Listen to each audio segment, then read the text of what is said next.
Bismillah, alhamdulillah, wassalatu wassalamu ala rasulillah, assalamu alaikum wa rahmatullahi wa barakatuh. So in the last episode, we learned about making a word definite in the Arabic language. So for example, this is the English key. We see baytun, it means a house, and that is indefinite. If we want to make it definite, then it would become al-baytu, the house. We would add an alif lam in the beginning and we would take away the tanween. In this episode, we want to learn about another rule that pertains to making a word definite by adding the alif and the lam. And this involves how we read such words. So for example, we see here Arabic has 28 letters. Of these, 14 are called solar letters or sun letters, and the other 14 are called lunar letters or moon letters. In the articulation of the solar letters, the tip or the blade of the tongue is involved, as in t, n, r, s, etc. The tip or the blade of the tongue does not play any part in the articulation of the lunar letters, as in b, w, m, k, etc. So basically what we're learning here is that there are sun letters and moon letters. So the letters of the Arabic alphabet, they've been categorized according to whether or not you use the tip or blade of the tongue to pronounce them. And the reason why this is important is because when you add an alif and a lam to the beginning of a word in Arabic, whether or not the letter that comes after the lam is a moon letter or a sun letter is going to change how you pronounce that word. So if we continue reading, we see when alif lam, is prefixed to a noun beginning with a solar letter, the lam of al is assimilated to the solar letter. So for example, ash-shams. You see, we didn't pronounce the lam. We didn't say al-shams, we said ash-shams. So when the alif and the lam are prefixed to a sun letter, a solar letter, then we put a shadda over the sun letter and we don't pronounce the lam. And as it says, the assimilation is indicated by the shadda on the first letter of the noun. So when you do have the harakat written, the shadda makes it very easy for you to know whether or not it's a sun letter or a moon letter. Because if you see the shadda, then you know that it's a sun letter and that you don't pronounce the lam, but rather you emphasize the sun letter. So instead of saying al-shams, you say ash-shams. If we continue reading, we see no such assimilation takes place with the lunar letters, the moon letters. For example, al-qamaru. Al-qamaru. The qaf is a moon letter. Therefore, we pronounce the lam. So there's a sukoon on the lam and we pronounce it al-qamaru. It's not al-qamaru. There's no shadda over the qaf. Rather, it's al-qamaru. So basically, there's two categories of words in Arabic. You have the sun letters and the moon letters. When it comes to the sun letters, you don't pronounce the lam that comes before it. When there's an alif and a lam attached to a sun letter, you don't pronounce the lam. Rather, you put a shadda over the sun letter. For example, you say ash-shamsu. Whereas for the lunar letters, the moon letters, you do pronounce the lam. When an alif lam enters upon a word that begins with a moon letter, you pronounce the lam with a sukoon on it. So it's al-qamaru, al-qamaru, not ak-qamaru, al-qamaru. And there is a table in the book that tells you, clearly these are the moon letters, these are the sun letters. Now if we go to the sharh, we see al-haruful qamariyatu, the lunar letters, wal-haruful shamsiyatu, and the solar letters. Al-haruful qamariyatu, the moon letters, yuntaqu sukunu ala lam. So you pronounce the sukoon on the lam, such as al-qamaru. You see the sukoon on the lam? You pronounce that, al-qamaru. Whereas al-haruf al-shamsiyatu, la yuntaqu sukuna ala lam. You don't pronounce the sukoon on the lam. وَتُدْعُ شَدَّةٌ عَلَى الْحَرْفِ الَّذِي بَعْدَهُ. And there is a shadda that is placed on the letter that comes after that lam. For example, ash-shamsu. So we didn't pronounce the sukoon on the lam, but rather we added a shadda over the letter that comes after the lam. Ash-shamsu. And then here we see the two lists. Al-haruf al-qamariyatu, the moon letters. And there are 14 of them.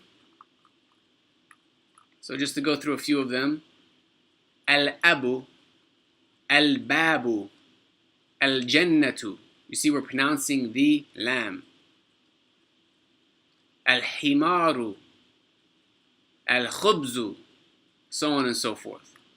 Then we see the list here, al-harufu shamsiyatu. And these are the sun letters, and there are 14 of those as well. And with these we don't pronounce the lam, but rather there's a shadda that comes on the letter after the lam. At-tajiru, al-thawbu, ad-diku, al-dhahabu, so on and so forth. Now if we go back to the main book and we go back to where we left off, we see najmun, which is indefinite, a star. If we want to add the alif lam and make it definite, and also keep in mind the rules pertaining to sun and moon letters, it becomes an-najmu. So we don't pronounce the lam, it's an-najmu, because the noon is a sun letter. Next we see rajulun, a man, becomes al-rajulu. Dikun becomes ad-diku. Talibun becomes at-talibu. And this is easy because they wrote the shadda over each one of the sun letters. So it's quite obvious that these are sun letters. And then we have some more practice. An-najmu ba'idun. The star is far. Al-rajulu waqifun. The man is standing. As-sukkaru hulwun. The sugar is sweet. At-talibu maridun. The student is sick. Ad-diku jamilun. The rooster is beautiful. Ad-daftaru jadidun. The notebook is new. At-tajiru ghaniyun. The merchant is wealthy. Ad-dukkanu maftuhun. The shop is open. Al-waladu faqirun.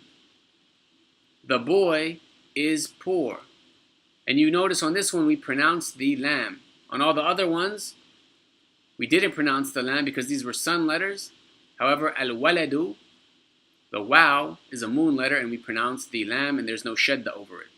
Al-waladu faqirun. At-tufahu ladhidun. The apple is delicious.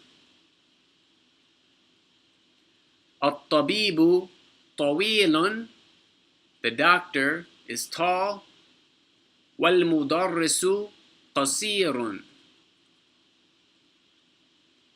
And the teacher is short. Now in this last example, you see this one was different than the other ones because there was a wow. He said, At-tabibu tawilun wal-mudarrisu qasirun. And if we look at the English key, then there's another thing that the author wants us to learn that relates to this example here. He says, note that the alif of alif lam is pronounced only when it is not preceded by another word. If it is preceded by a word, it is dropped in pronunciation, though it remains in writing. So for example, he's saying that, you see, at-tabibu, the alif here is pronounced. You say at-tabibu, because it begins the sentence, there's nothing before it. But he's saying that this alif in al-mudarrisu, you don't pronounce it because it is preceded by a waw. So we still write the alif, however it's not pronounced. So you don't say wa-al-mudarrisu, you say wal-mudarrisu. And he says, for example, al-baytu, here the alif is pronounced, but if it is preceded by wa, meaning and, the a is dropped and the phrase is pronounced wal-baytu, not wa al-baytu. So that's why we say at-tabibu tawilun wal-mudarrisu qasirun instead of wa al-mudarrisu qasirun. So here, this is an exercise you guys can do.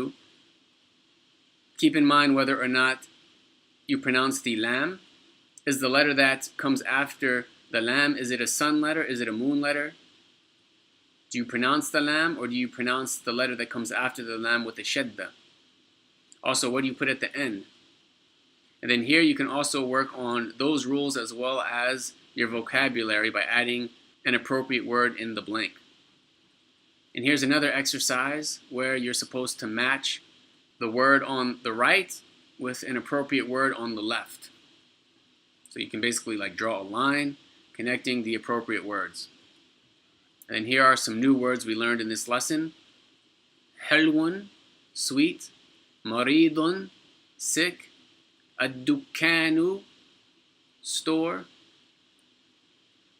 Ghaniyun, rich. Tawilun, tall. Faqirun, poor. Qasirun, short. At-tufahu, apple. And then here we have a chart similar to the one that was in the sharh, where they categorize for you the moon letters and the sun letters. So you can go through and see which letters are considered moon letters, which are considered sun letters. And then we have another exercise where you can go through and you can add the harakat, keeping in mind the sun letters and the moon letters. So that does it for this lesson. If you go through and do all of the exercises, inshallah, you'll benefit a lot. Please, you can feel free to send them to me, and I'll check them for you. Jazakumullahu khairan. Wassalamu alaikum wa rahmatullahi wa barakatuh.